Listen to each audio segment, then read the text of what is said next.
साबिर शाकिर वफाकी दारुल हुकूमत इस्लामाबाद से कुछ ताज़ा तरीन इत्तलाआत और अहम खबरें आपसे शेयर करते हैं। पाकिस्तान की सियासी सूरत हाल, सियासी मंजरनामा, अगला हुकूमती ढांचा तश्कील दिया जा रहा है। मैं बार बार आपको बता रहा हूँ, ड्राइंग रूम में बैठ के फैसले किए जा रहे हैं कि कौन बनेगा वजीर आजम और कौन बनेगा वजीर आला पंजाब, कौन होगा बलूचिस्तान में, कौन होगा खैबर पख्तूनख्वा में, कौन होगा सिंध में। ये सारे मनसूबे बन रहे हैं, लेकिन इन मनसूबों की अमल पजीरी और उसमें कामयाबी कितनी होगी इसका किसी को भी इल्म नहीं। और हमें यकीन है, 100% यकीन है कि जो मनसूबे बनाए जा रहे हैं ड्राइंग रूम में बैठ के कि फलां पार्टी को इतनी सीटें दे दें और फलां पार्टी को इतनी सीटें दे दें, और ये 8 जमातों को हमने आगे जाके एडजस्ट करना है, इनके सुपुर्द इख्तियार कर देना है, और अल्लाह खैर सल्ला, ये बातें की जा रही हैं। और अल्लाह ताला किसी को याद नहीं, पाकिस्तान के अवाम किसी को याद नहीं, पाकिस्तान के अवाम क्या सोच रहे हैं, ज़मीनी हक़ाइक़ क्या हैं, ये किसी को भी साथ नहीं है। और अन्य जो है जो टास्क दे दिया जाता है उसके अकॉर्डिंगली वो वही गर्दान पढ़ना शुरू कर देते हैं, और नौबत आ गई है अब उनके सारे के सारे मामला हाथ से निकलते जा रहे हैं। अब जरा आते हैं बारी बारी।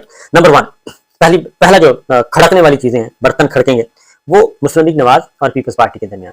इनमें अब बाकायदा तौर पे अलहदगी होने वाली है, बाकायदा तौर पे अलहदगी होने वाली है पीपल्स पार्टी और मुस्लिम लीग नवाज के दरमियान, क्योंकि जरदारी साहब जो हैं वो ये समझते हैं और वो बावर करवा रहे हैं कि जनाब आपकी बारी हो गई है पूरी, आपने एक बारी लेनी थी, वो आपने ले चुके हैं और ये हमारी वजह से आपकी हुई है।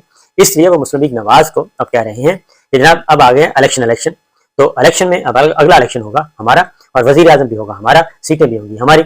जरदारी साहब ये मामला तय करने की कोशिश कर रहे थे कि पंजाब में उनको जगह दे दी जाए और पंजाब में उनकी हुकूमत बन जाए। अपने वो कहते हैं कि दुनिया से जाने से पहले पहले, अल्लाह ताला उनको सेहत दे, दुनिया पे जाने से पहले पहले मैं पंजाब में अपनी हुकूमत देखना चाहता हूँ और मरकज में बिलावल भुट्टो को वजीर आजम देखना चाहता हूँ। लेकिन अभी बिलावल साहब हैं बच्चे और अभी तक उनकी वो एज नहीं कि उनको वजीर आजम बनाया जा सके। तो जरदारी साहब ने कहा फिर मैं खुद ही वजीर आजम बन जाता हूँ, मैं सदर रह चुका हूँ, अब मैं वजीर आजम बनूंगा।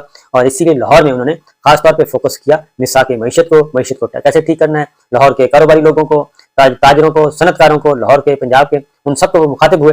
लेकिन बुनियादी नुकता यही था कि जनाब मुझे पंजाब दे दिया जाए और सेंटर में भी मुझे ही लाया जाए। ये सब कुछ चल रहा है। अब मुस्लिम लीग नवाज की, क्योंकि पाकिस्तान तहरीक इंसाफ की जगह कैसे बनेगी मैं आपको ये बता रहा हूँ कि पहली तो बात यह है कि पाकिस्तान तहरीक इंसाफ की को विक्ट्री स्टैंड पर जाने से कोई नहीं रोक सकता। पाकिस्तान तहरीक इंसाफ को विक्ट्री स्टैंड पर जाने से कोई नहीं रोक सकता, ये सबको इल्म है। पाकिस्तान के तमाम इदारों को इस बात का इल्म है, पाकिस्तान के अवाम को इल्म है, और गैर मुल्की जो सिफारत खाने हैं उनको भी पता है कि मकबूलियत का लेवल इस वक्त क्या है।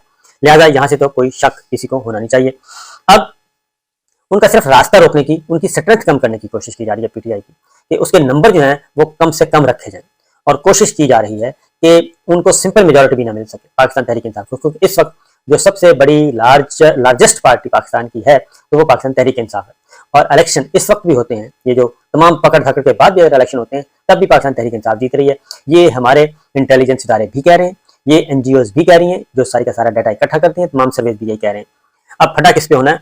फटा यह है कि पंजाब में जरदारी साहब को नहीं आने देना, पीपल्स पार्टी को नहीं आने देना। ये है मरीम साहिबा की ख्वाहिश और नून लीग की ख्वाहिश, और इवन शहबाज शरीफ साहब भी, उनके बच्चे भी ये सब कुछ कर रहे हैं, और उनके बच्चे खुफिया मुलाकातें कर रहे हैं और ये कह रहे हैं कि जरदारी साहब को आने से रोकें, पीपल्स पार्टी को यहाँ नहीं आना चाहिए। और पाकिस्तान तहरीक इंसाफ तो बाद की बात है, ये सब कुछ किया जा रहा है। एक तरफ वो ये कर रहे हैं और दूसरी जानब इस्तेहकाम पाकिस्तान पार्टी से वो मदद मांग रहे हैं कि इस्तेहकाम पाकिस्तान पार्टी जो है उनके साथ सीट एडजस्टमेंट कर ले। पहली बात यह है कि पीडीएम को इंतखाबी इत्तेहाद बनाया जाना था, वो फ्लॉप हो गया है ड्रामा, और वो सारे का सारा प्लान फ्लॉप हो गया। मौलाना फजलुर रहमान साहब कहते हैं कि पीडीएम इंतखाबी इत्तेहाद नहीं है, और अब मुस्लिम लीग नवाज अपना इलेक्शन लड़ेगी, जेयूआई अपना लड़ेगी। तो ये पहला साइन है कि मुस्लिम लीग नवाज की छुट्टी होने वाली है। मौलाना फजलुर रहमान साहब ये बता चुके हैं, वरना आपको पता है मौलाना फजलुर रहमान साहब बगैर किसी वजह के जल्दी अपना पैंतरा नहीं बदलते, तो उन्होंने पैंतरा बदल लिया। और खासतौर पर ये जो पीडीएम इंतखाबी इत्तेहाद नहीं बनेगा, ये बात उन्होंने की है जब वो बाहर से गैर मुल्की दौरा करके आए हैं, और थाईलैंड गए थे या कहाँ गए थे अभी तक इसके बारे में वही बता सकते हैं। लेकिन जहाँ भी वो गए थे तो वहाँ से वापसी पे वहाँ पे कुछ ऐसा हुआ है कि उसके बाद मौलाना खामोश भी हैं, और मौलाना ये भी कह रहे हैं कि पीडीएम इंतखाबी इत्तेहाद नहीं। अब जरदारी साहब ने मुस्लिम लीग नवाज को एक तजवीज़ दी थी, और वो तजवीज़ ये दी कि हम आपस में मिलकर इलेक्शन लड़ते हैं, पीडीएम पीपल्स पार्टी सारी हुकूमत इत्तेहाद आपस में लड़के इलेक्शन लड़ते हैं मिलकर, यानी कि उसके इंतखाबी इत्तेहाद बना लेते हैं। तो वो भी तजवीज़ नहीं मानी गई थी, लेकिन नवाज उसमें जरदारी साहब का यह ख्याल था कि अगर इंतखाबी इत्तेहाद बन जाता है तो अगली बारी आप हमें दे दें, और पंजाब में भी हमारे साथ सीट एडजस्टमेंट करें। लेकिन पंजाब में नून लीग कहती है, मरीम साहबा कहती है नहीं, पंजाब हमारा है, यहाँ कोई नहीं आएगा। दोबारा ये उनकी असेसमेंट है। अब जरदारी साहब अपना पैरेलल अपना कर रहे हैं बंदोबस्त, और अपने जो अपना जोड़ तोड़ कर रहे हैं, और मुस्लिम लीग नवाज अपना जोड़ तोड़ कर रही है।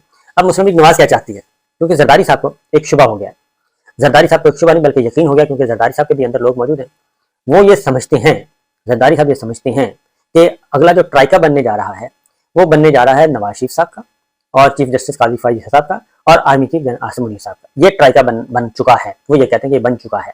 लेकिन अगर वो जरदारी साहब कहते हैं ये ट्राइका अगर बन गया है तो इसका मतलब है पीपल्स पार्टी के साथ जो वादे किए गए थे तो फिर पीपल्स पार्टी का पत्ता साफ किया जा रहा है और जरदारी साहब कहते हैं कि हमें पीपल्स पार्टी को सिंध भी फिर नहीं दिया जा रहा है।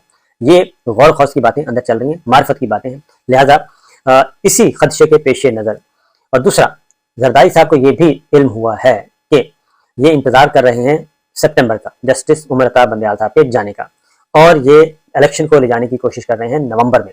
ये जो ट्राइका है बकौल जरदारी साहब के, ये इलेक्शन ले जाना चाह रहे हैं नवंबर में, ताकि जब शेड्यूल आए इंतखाबी शेड्यूल, क्योंकि 17 सितंबर को आ जाना है जनाबे काजी फाइज साहब ने चीफ जस्टिस, और अगर ये मुद्दत पार्लियामान पूरी करती है, अगस्त में जाती है पूरी करके, तो इलेक्शन 8-10 अक्टूबर को ही बनता है।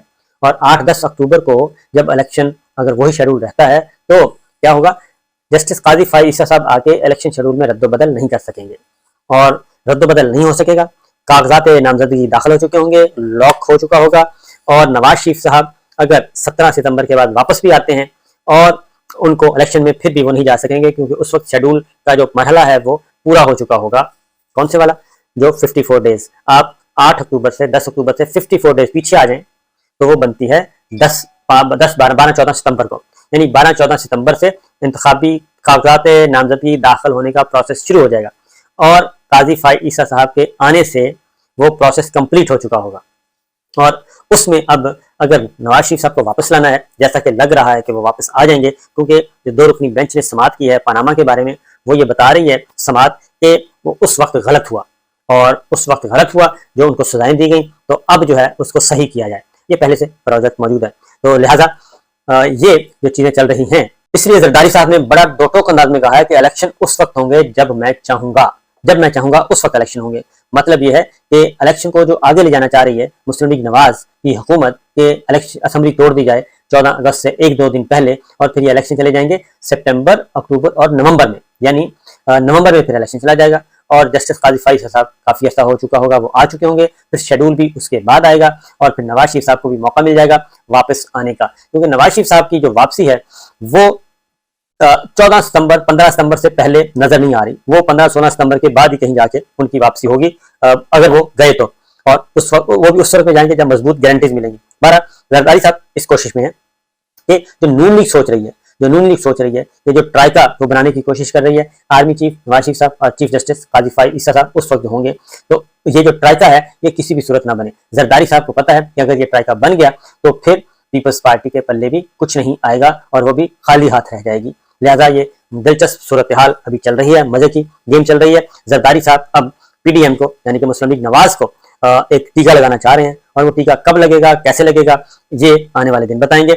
उसकी दूसरी जानिब मुत्तहिदा कौमी मूवमेंट, चौधरी शुजात साहब की काफली और दीगर जो छोटी जमातें हैं वो भी इंपॉर्टेंट होने वाली हैं।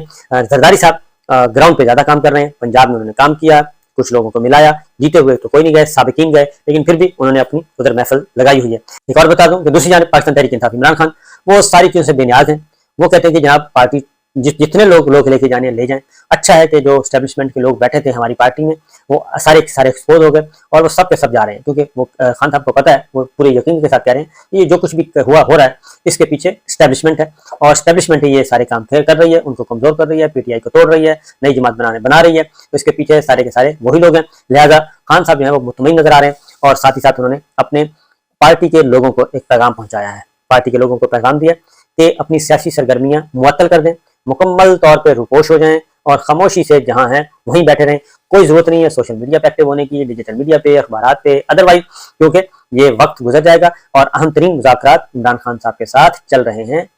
एस्टेब्लिशमेंट के अहम तरीन मुज़ाकरात चल रहे हैं, मुज़ाकरात में डेडलॉक नहीं है। शाह महमूद कुरैशी साहब इसको लेके आगे बढ़ रहे हैं, 2 और चैनल भी हैं, उनके जरिए भी ये मुज़ाकरात चल रहे हैं इमरान खान साहब के साथ। इमरान खान साहब ने पार्टी छोड़ने वालों को भी यही पैगाम दिया है, बाकी जो मौजूद है उनको भी यही पैगाम दिया कि खामोश रहें और देखें गेम किस तरफ जा रही है और हमें परेशान होने की जरूरत नहीं है और इलेक्शन हमारा ही होगा। लिहाजा जो पीडी जो आपस की इनकी लड़ाइयां हैं और जो जरदारी साहब को बिल्कुल कॉर्नर लगाने की कोशिश की जा रही है और उस पर जाहिर है वो अपना रजिस्ट करेंगे और वो सिस्टम को भी चैलेंज करेंगे, अकाबरीन को भी चैलेंज करेंगे और वो ये कह रहे होंगे कि जनाब इस तरह नहीं चलेगा।